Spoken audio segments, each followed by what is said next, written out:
Okay, can you see my screen, which says, why are we doing this now? No, I'm afraid we're still on the editing view. Not to worry, your speech is good. Talk to us. How's that? No, okay. Okay, you're stuck with my voice then, I'm afraid. So one of the reasons we're doing this is for Welsh Government targets. Shall I stop? I may as well stop sharing, I guess, if you can't see.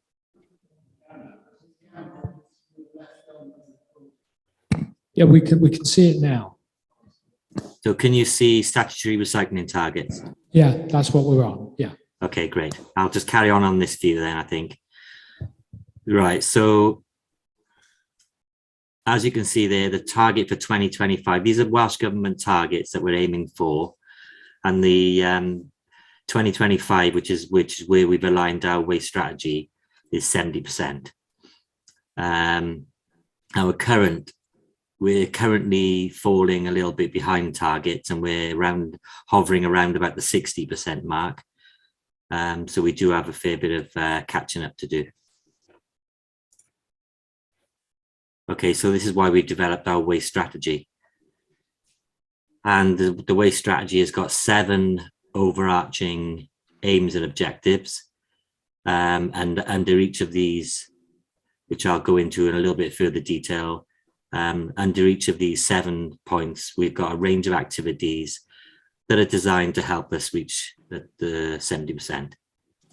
So our main one, which is where what you're concerned with really, is that 1.1, expanding the recycling service to offer a separate collection. So this forms part of the One Planet reducing single-use plastics. We've got a reusable sack system. So you've got a red sack for containers, which is plastic pots, tubs and trays and plastic bottles. And then we've got a blue sack, reusable sack for paper and cardboard, and a blue reusable caddy for glass.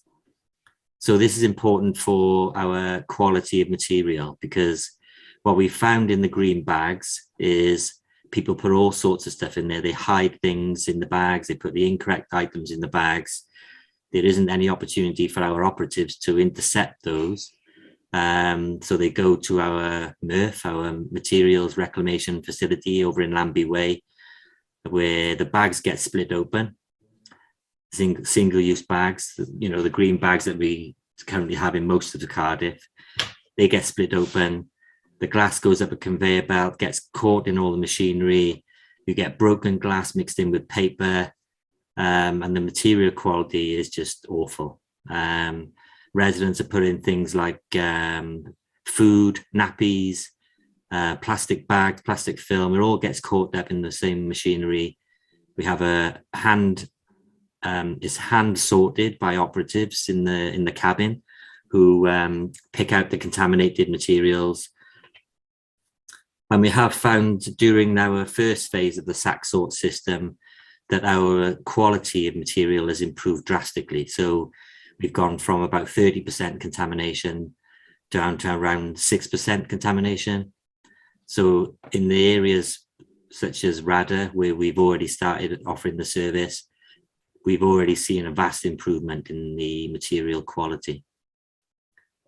So action point 2 there, reduced compostable garden waste contamination.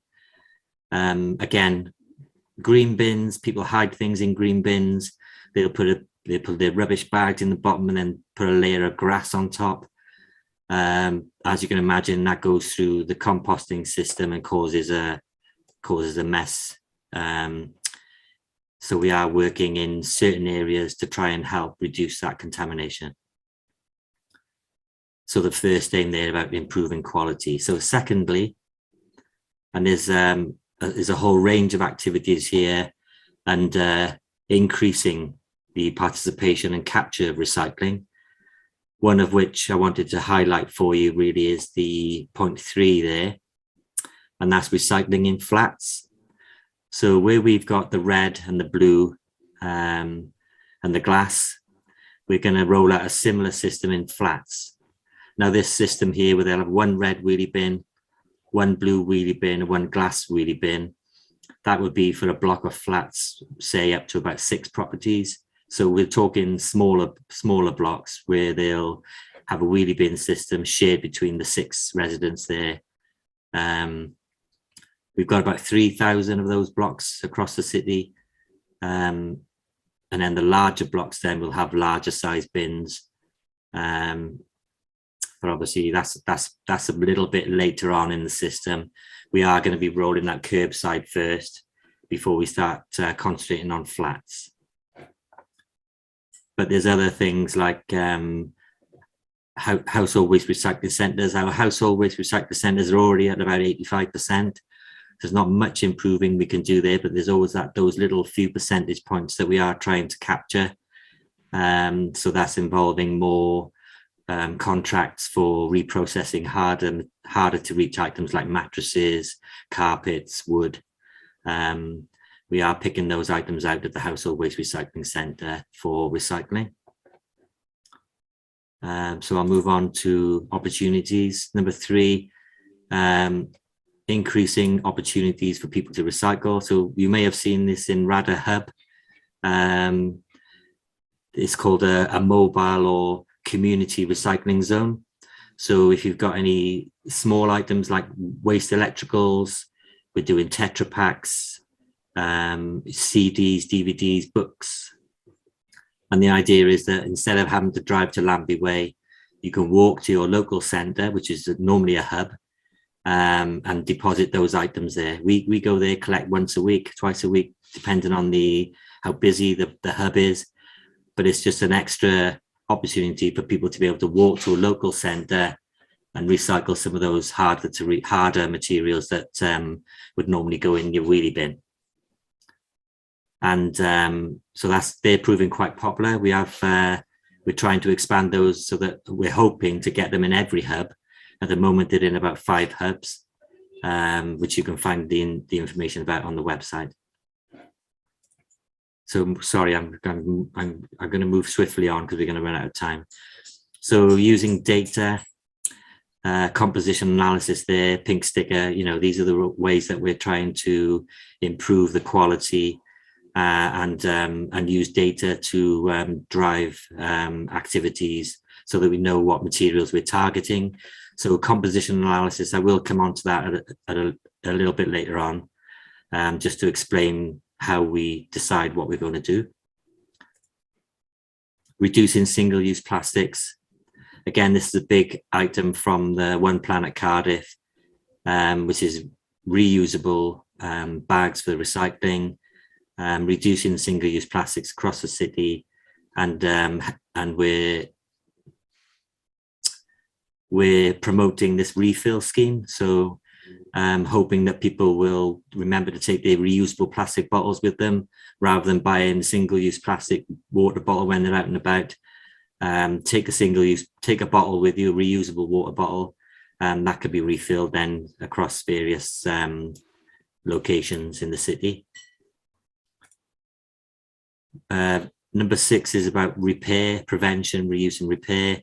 So we're looking to join up with activities such as Repair Cafe Wales, if you've heard of those. They run repair cafes across the city once a month, and we've linked up with those to promote them. And we also collect any, if you take an electrical item to a repair cafe and they're not able to repair it, then you can leave it there and we'll collect it for recycling. So the circular economy is the next bit, and this is about, so this is, like I said earlier, about keeping materials within Wales, keeping reprocessors local where we can. We do have a food waste plant in Cardiff, which is about 2 miles down the road from our depot in Rover Way. So the food waste from all across Cardiff is dealt with in a local plant in Cardiff. And this is all about keeping the money, keeping the materials, and reducing carbon footprint with transportation, what have you. Okay, so that's the 7 items under our strategy as a brief run through. And then going further then, the latest Welsh government document is about beyond, what they call beyond recycling. So ultimately, this is about reducing and repairing and not creating waste in the first place, so that it doesn't end up in the recycling or in your wheelie bin. So that's the next big thing from Welsh government, is to really start thinking about how we can stop creating the waste in the first place. And just the final thing on our waste composition analysis, we've done a composition analysis across the city. So they take a representative sample of wheelie bins, they empty the contents into a unit, and they weigh everything in the bin. This is about the residual black bins, and as you can see there, almost 40% of the by weight of material still going into the black wheelie bins is food waste.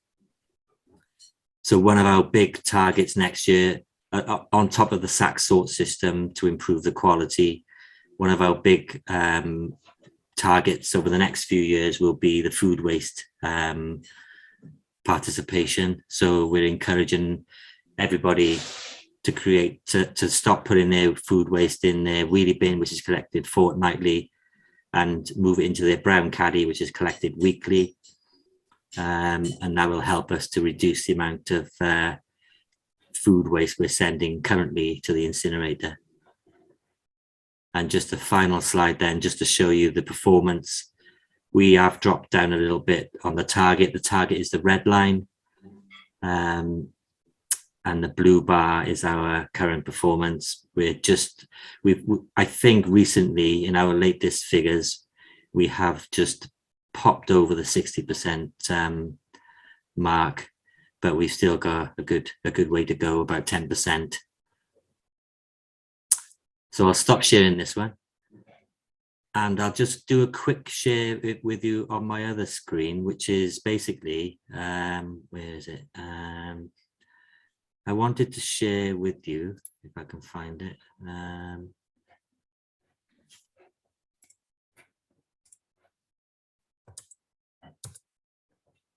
Yeah, there we go. How's that? If you're part of the scheme, then you would have received this leaflet in the post. And it's basically a leaflet that explains how the sack sort service works. The next phase, we're expanding a little bit into Radyr. We're already in Radyr. We're expanding a little bit into Morganstown from next week, I believe, for next Tuesday. But if you are going to be part of the scheme, then you would have received a letter from us, and you would have received a delivery of these items. And this leaflet then explains what happens to the material. It goes into is separated on the lorry. So it's kept separate from source. The idea is you keep it separate, we collect it separately, so it's not mixed together, and it's kept, the quality then is kept high. And there's a list of items that we expect people to be able to place into their red sacks. So no plastic carrier bags, no plastic film. That's still one of the big items that we're finding. People think they can recycle plastic bags, plastic film, but we can't take that on the curbside. But we are encouraging people to take those to their local co-op or the local Tesco's or other supermarkets where they might be able to recycle their plastic films. So the red sack is for the containers. The blue, or the food waste, then we're encouraging food waste. Obviously, you know about that scheme already, but we're just promoting that one through the service as well. The blue sack then is just paper and cardboard, literally just those two things. We offer a hygiene collection for nappies, and then the blue caddy for glass. And it is literally just bottles and jars. You can leave the lids on, you can take the lids off. But if you do take the lids off, then they would go into your red sack. And that's it for me. Chris, you have a question? can see somebody at the back, but there's no light, so I can't tell who it is. Sorry. Chris Brown, I think, got a question. Yeah, hi, Roger. Hiya. Thank you for that. Very informative. Thank you very much. I've got a couple of questions, if I can. Sure, yeah. I'll do my best to answer them, but if I can't answer them, I'll make some notes and get back to you. Okay. Very often, we see both the blue and the red sack being emptied into the same truck. So Yes. when we ring Call Connect Cardiff, we get told that one of the trucks was faulty that day. That seems to happen very, very frequently. It was a big problem at the start of the first phase. We didn't source the correct vehicle. We had numerous problems with the vehicle, Right. and that was the case. However, we've now got 4 brand new vehicles. Okay. So when you see it from the 28th, you will notice a vast improvement on the vehicles, because we've actually sourced the correct vehicles, and they will be keeping the material separate on collection day. Cool. Now, even though the material was going into the back of the same lorry, it's still vastly superior in quality. And when it was going through our MRF facility, it went through a lot quicker and a lot more cleaner, and the materials were separate. Were easily separatable. Obviously, not with the glass. The broken glass causes all sorts of problems. But the materials, if they go through without any green bags, they go through clean and tidy without any contamination. They do process much quicker through our MRF. And that makes sense, obviously, because as you said earlier on, the people tend to hide stuff in green bags, whereas if we're putting it in the blue and red, okay. Yeah, all right, so that's that. We're able to stop it at source as well. So the crews we do have some more training to do with the crews, but what they'll do, if they see a red sack and it's full of plastic film or plastic bags, then they're able to put a sticker on the bag and leave it and not collect it. Or they may collect most of the material and leave the non-target material in the bag, so that the resident is aware that they've done something incorrect, and that we don't take those materials. Okay.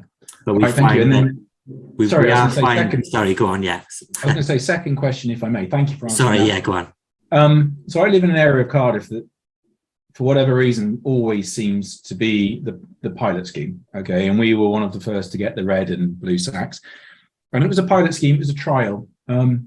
And then, of course, it turned into an extended trial, and now it's there permanently. Yes. When does a trial, when do the residents ever get to give feedback on a trial? Okay, so we sent a letter to every resident, giving them some feedback on their findings. One of the main items was the vehicle, which we've now hopefully resolved. One of the other items was the sacks. We did have a lot of complaints about the sacks not being fit for purpose, in terms of not being heavy enough, they blow away in the wind. Mm-hmm. Now we are going to be holding some workshops. We invited residents to contact us to say if they wanted to take part in some sort of evaluation process, and we are going to be holding some workshops, probably before Christmas, hopefully before Christmas, depending on our resources.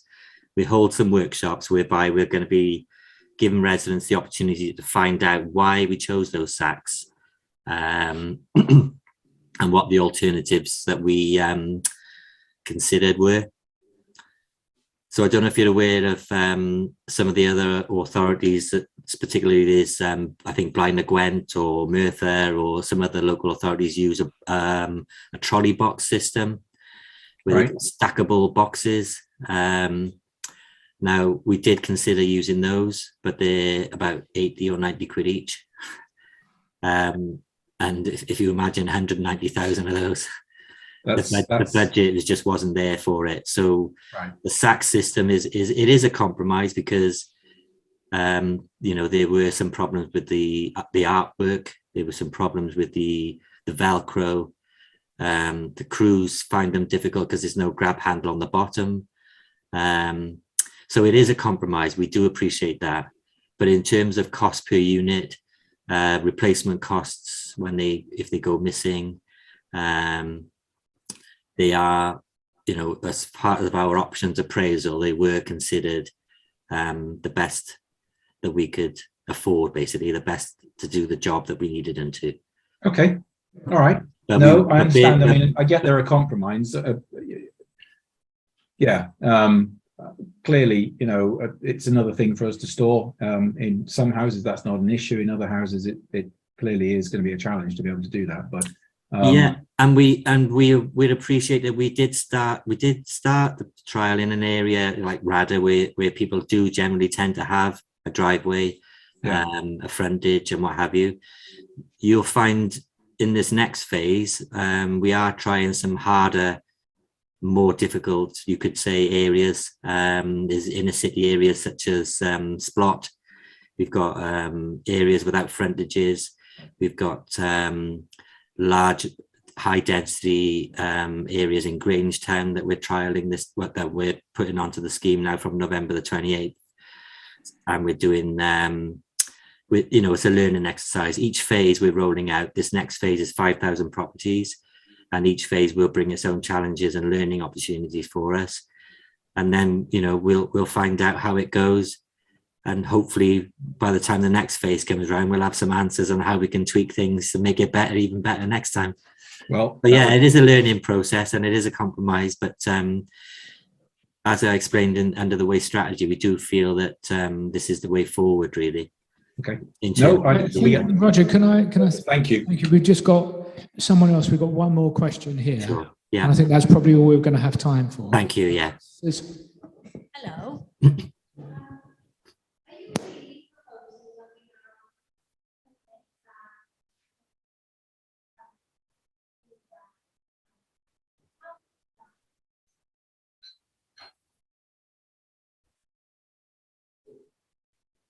Can you read the question out, David? The lady is asking how many bags are you suggesting? I think she's concerned about the number of separate things. So you'll be surprised, they're 90 litres. We have found the majority of residents getting managing with one red sack, one blue sack, and one blue caddy. However, if you do have a large family, we would urge people to try it first. If you find that you're filling the sack with millions of plastics, bottles and tins and cans, then by all means request another sack. You can have 2, you can have 3, you can have as many. If you're going to fill them with recycling material, you can have as many as you like. But we do find that majority of people manage with one of each because they're quite roomy. They're 90 litres in each one. And we find that has been more than enough for most people. So I've got if you see my name on the screen there, Roger Mills. So it's roger.mills@cardiff.gov.uk. So if I pop it in the chat, if you do have any questions after the meeting, or you'd like me to send an officer around if you've got any concerns, we have a range of officers that are on hand that can help you. And yeah. Just one very, very quick answer. How many areas besides Radyr and Morganstown are using these at present? Not a list, just a number. Oh, well, off the top of my head, I couldn't tell you, but there's about 10, 15.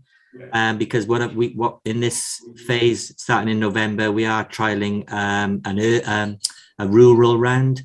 So what we call a farms round. So they go out to all the little properties out in Super Mickleston, Super Ely, and all the outlying farm properties around the top of Rubina and what have you. So there's quite a lot of areas involved in this next phase, and they vary from inner city areas in Grangetown to rural areas out in the countryside. Okay, thank you very much, Roger. That was very useful. Time and like I say, any questions, just pop me an email. Okay, thank you. All right, thank you. Thank you. Right, we'll now move on, and the next item is a presentation from the Radyr Morganstown Local Development Plan Group, and I'd like to welcome Angela Gray, I think, who's going to start this.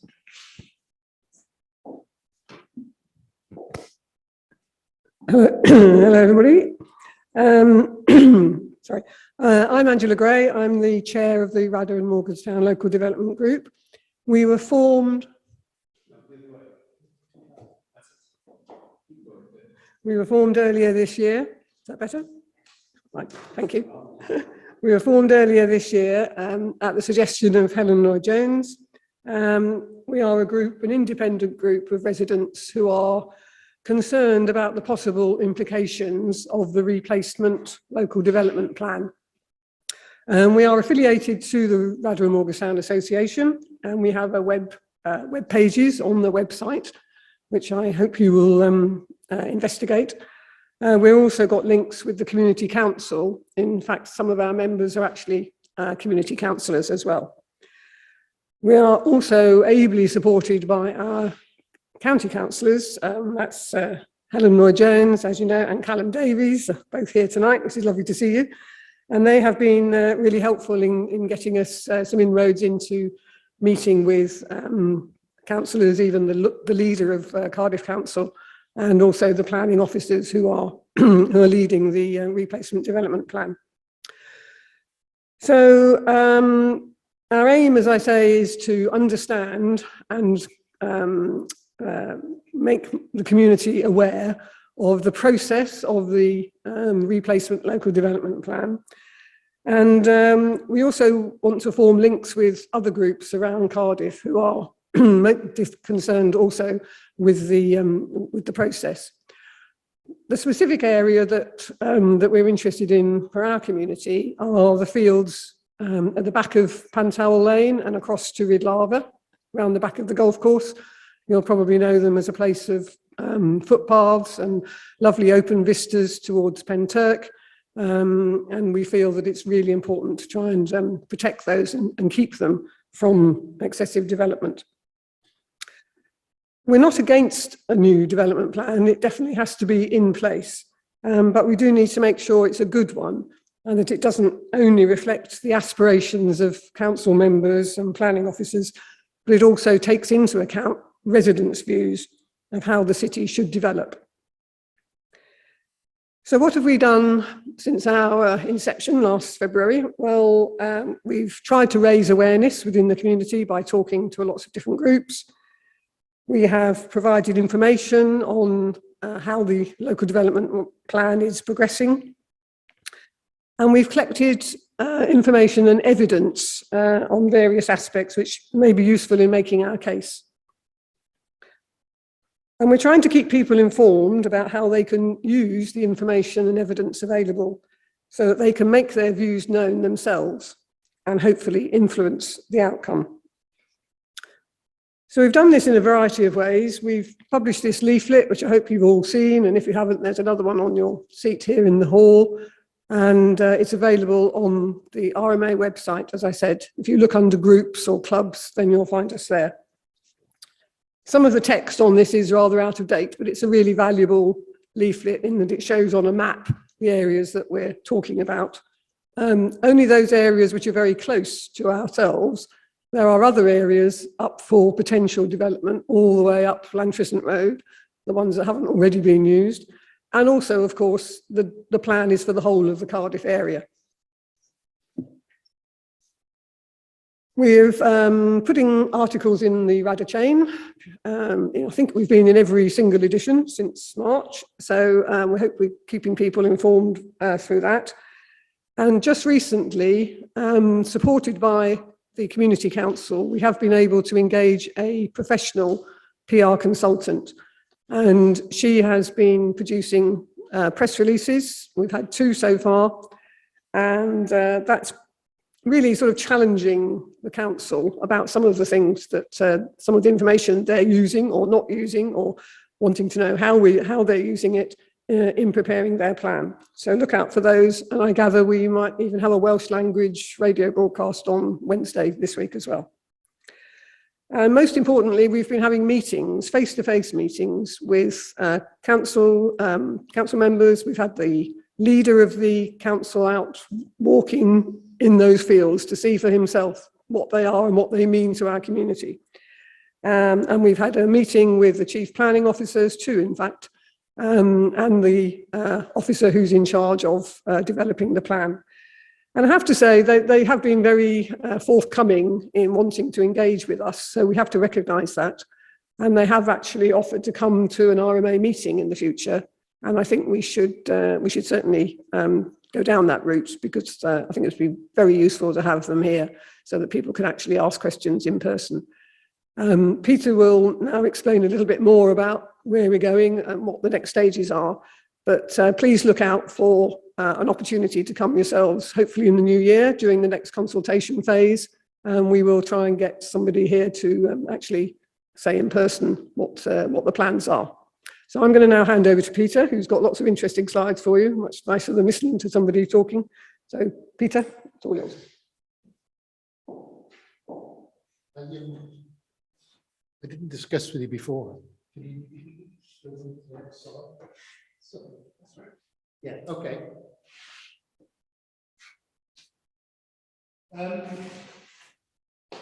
Thanks, Angela. Just a little bit of background, in case you're not completely familiar with what's going on. What is a replacement local development plan? Well, Cardiff Council has had a local development plan since 2015. Some of you will be aware of that, because one of its policies was to increase the number of houses to be built in Cardiff by 41,000 over the period between 2016 and 2026. That was, by the way, by the direction of the Welsh Government. And there had not been a development plan in Cardiff for some time before then. So, and it wasn't just in Plasdur. That's what we are particularly concerned about here. But it was in something called the Central Enterprise Zone, which many of you may realise now is where the Brains Brewery was. The gasworks in Ferry Road, which is where there's going to be a lot of social housing. North of Junction 33, which is the housing that's already been started on the Llantrisant Road. South of Craigau, which has not yet been started. Northeast Cardiff, the west of the Pontprenai Link Road. And if you've been up there in the last 2 years, if you think Plasdur is bad, then you should go up there, because all the land up to the M4 is being developed for housing. And south of St. Mellon's Business Park. Okay. I know many of you can see that particularly well, but this is where we are. This is Plasdur. This is the Llantrisant Road. That's the golf course. And this is the site that Angela has mentioned, what we call Pantawa Lane site.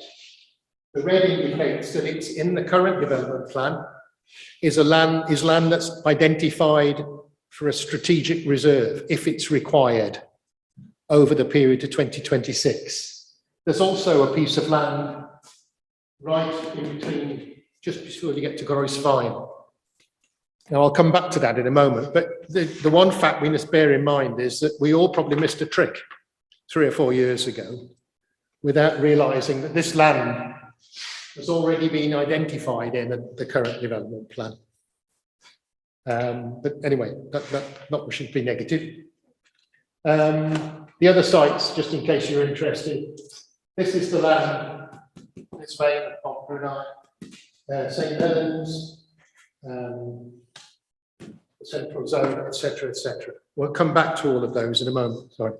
Okay. Next slide, please.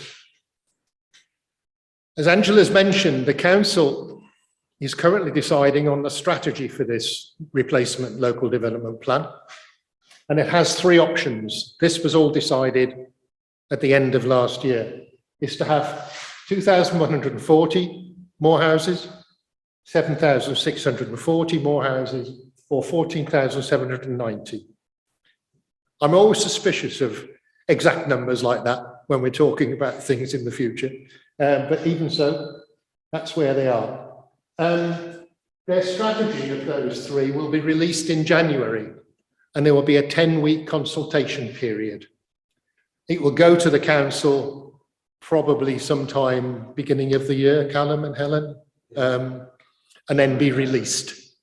I'll come back to something called candidate sites in a moment, but our view is that there's no need for any more housing land to be allocated over the next, however many years is 36 minus 22, over the next 14 years.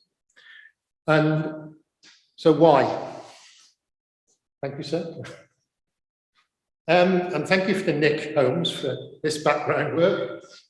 The census of 2021, if you can remember filling those forms in last year, indicated that the population of Cardiff was 362,500 and that there were 147,300 households. Households are more important than population because a household needs a house. It's how the people form into households. You know, are your children leaving home to go and live on their own, or are they staying at home until they get married, or whatever they do nowadays? The projections of population that the Welsh Government came up with for 2021 were higher than that, quite considerably. And this isn't just a Cardiff problem or a Welsh problem. This happened across a lot of England and Wales. The projections of population were much higher than they turned out to be true. It also happened in 2011, by the way. That can be all sorts of reasons. I mean, you think about everything that's happened over the last 5 years, COVID, Brexit, who really knew what was going to happen as a result of all those? So the current local development plan, the one that goes to 2026, allocated enough land for 173,700 households. So our argument is that there is no need for any more land because there's the difference between 173,000 and 147,000 is a lot. There is an exam at the end of this, by the way, to make sure you're taking notes. Anyway, and I say thanks to Nick for keeping me abreast with the release of all this detailed information that's coming out. It quite takes me back. It's what I used to do 35 years ago. How long is it, Nick? Longer than that, I fear. Angela's already mentioned this. We had a very pleasant hour, Callum and Helen and Simon Gilbert and I walked across the fields in September, a lovely day. They don't agree with our argument, which isn't a big surprise. There are forces within Cardiff Council who want the city to grow further and further. And they say that they're currently planning for another 5,000 to 7,000 houses in Cardiff. But, sorry, most of these, keyword most of these, will be in the central enterprise zone, that area between Cardiff Station and the police station in Bute Town, Dumballs Road. And at the moment, that is true. Callum kindly asked a question of the planners on our behalf, and there are already planning applications for 5,500 homes in that area, and the local development plan only assumes 2,200. So you can see that we're already on the way to this 5,000 to 7,000. Okay. There's also a reason why we don't need any more land. Place d'Or is unlikely to be completed before 2035. And as are the other areas of Cardiff, for a whole variety of reasons, one of which it's taken a lot longer for these sites to come into being. Secondly, well, you've seen how long it's taken to do the improvements on Llantrisant Road. The Haleys have traffic lights and then the traffic lights at the end of Clos Park Radyr. It takes an enormous amount of time to do these things. And increasingly, there's likely to be a lower demand for houses over the next 2 years as a result of the experiment that the government got involved in a few months ago of letting the children run the economy for a couple of weeks, therefore reducing, increasing mortgage rates. So anyway, that's the first part of our argument. The second part is that in any case, North West Cardiff is totally unsuitable for any more housing development because there's no transport infrastructure. There isn't any for the existing development that's proposed in Plasdul, let alone any more. The metro, as it's now become called, the electrification of the railway line will increase the trains from Radyr to Cardiff by 12 to 12 an hour and double the number of, I was going to say seats, but there won't be seats. If you go to work in London, you don't have a, but we'll double the capacity of those trains, but that still won't be enough to cope with all of the increased population. There's increasing levels of air pollution, and a number of our colleagues are working hard on that, John Harwood in particular. And some of the sites that Angela's already mentioned, the candidate sites, which I mentioned earlier on, these sites all the way along Clatterton Road, which the builders already identified they would like to build on, are rich in biodiversity. Our argument as well is that, and that's why we've got involved with Cardiff Civic Societies, what sort of city do you want to live in? What sort of city do you want your children to live in? Do we want one that grows and grows and grows, expands further and further and further out into the green fields? Or do we want to try and control the growth of Cardiff and spread the goodies around South East Wales, which is what the Welsh Government would really like to do? Anyway, the consultation on the strategy is the next few months of next year. The public inquiry into the local development plan will be in the spring or the summer of 2024.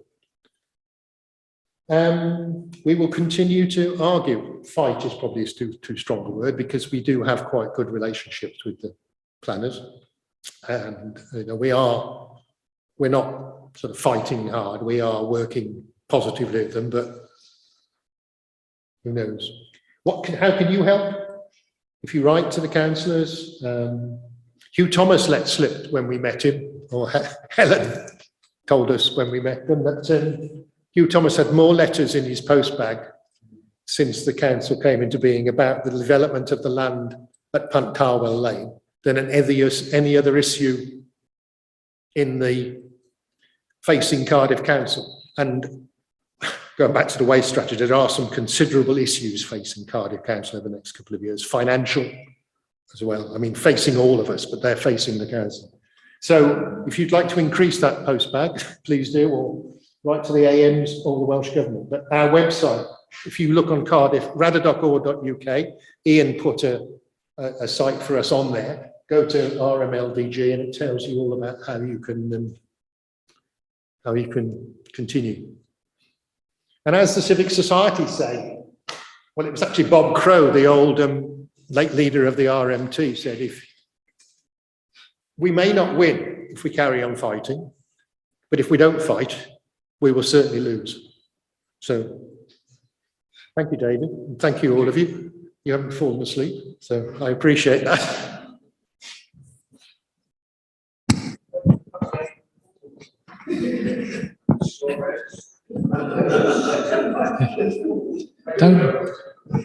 Don't ask. Right, has anybody got any questions they'd like to put to Angela or Peter, or any comments to make? Helen?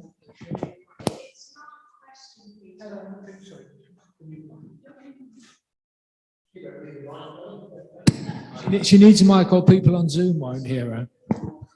So. Hello, Peter. Thank you very much. That was a really good presentation. We appreciated it. I think one of the things I'm heartened by is I'm on one of the environmental scrutiny committees, and I'm hearing people talk about the need to preserve green space. And I think we should be turning our attention to making sure that we've got a really good case as to why we want this green space protected. I think that's one of the tricks that we should make sure we've got in place. That's just a comment. Thanks. Callum? Thanks for that, Peter. Really appreciate a presentation. I'm going to ask you to send it to me as well, because some great facts in there. I actually wanted to reference something that Angela referred to, which was the handouts that you've put around the room today. They are really, really helpful. And in the new year, when there's time to update it to reflect a link to the consultation for the LDP, I think there'll be a great resource because it's really succinct, it's really clear, and actually the map is also really helpful because I think it helps people see from a bird's eye view exactly what we're talking about here. So I just think that's a great resource to push, and hopefully as many people can get their hands on it as possible. Thank you.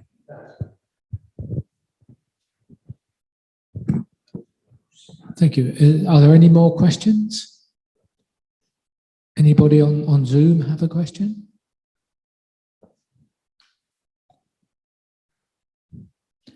No?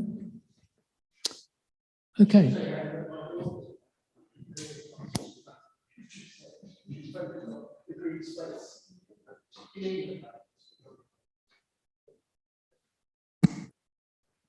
Okay, well, thank you. In that case, we'll just move on to a small amount of the RMA business, which we transact during these meetings. David, would you like to give us a financial update, please?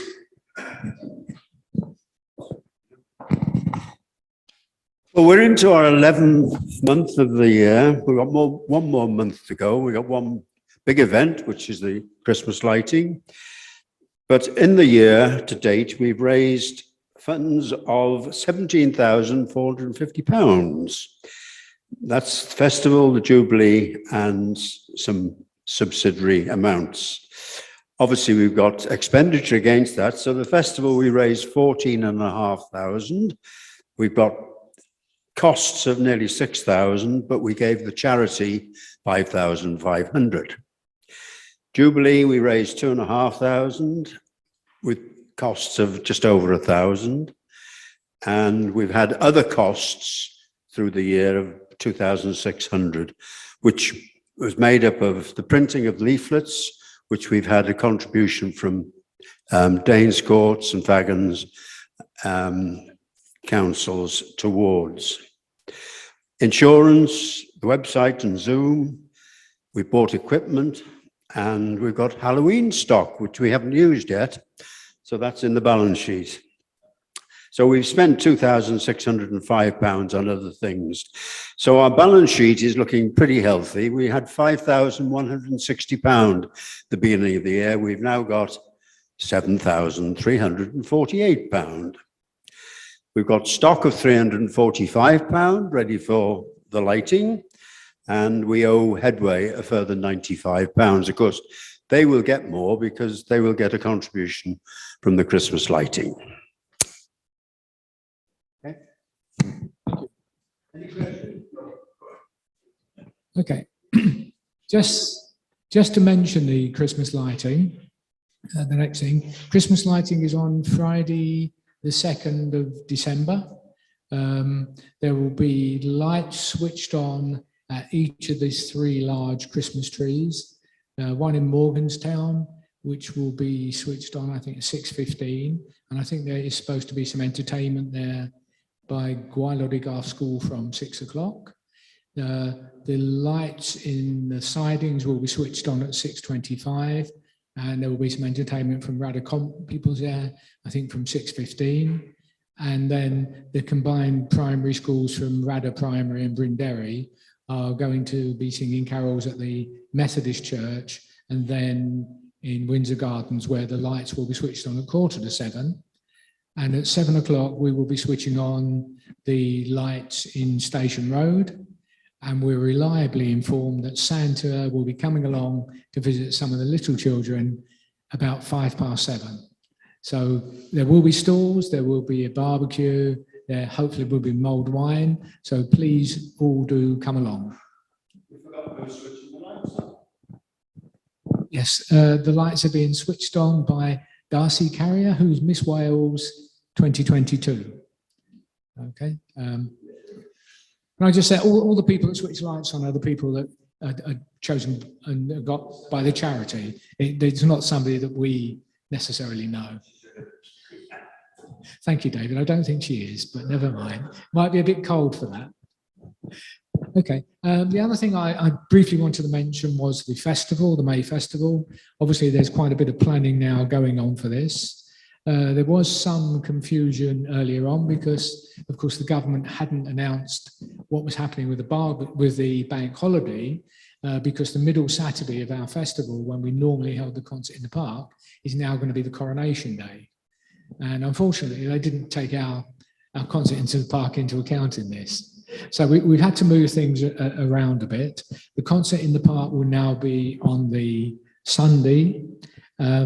Hopefully the open gardens will move to the bank holiday Monday, which is the 8th. Otherwise, we will have numbers of events which we've had as before.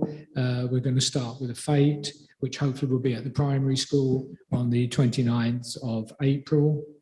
And there will be a variety of events which we'll obviously tell you about as time goes on. So, okay. Thank you very much. Are there any questions? Anything else? Okay, well, thank you all for coming along on what was such a wet day today and not watching the football tonight.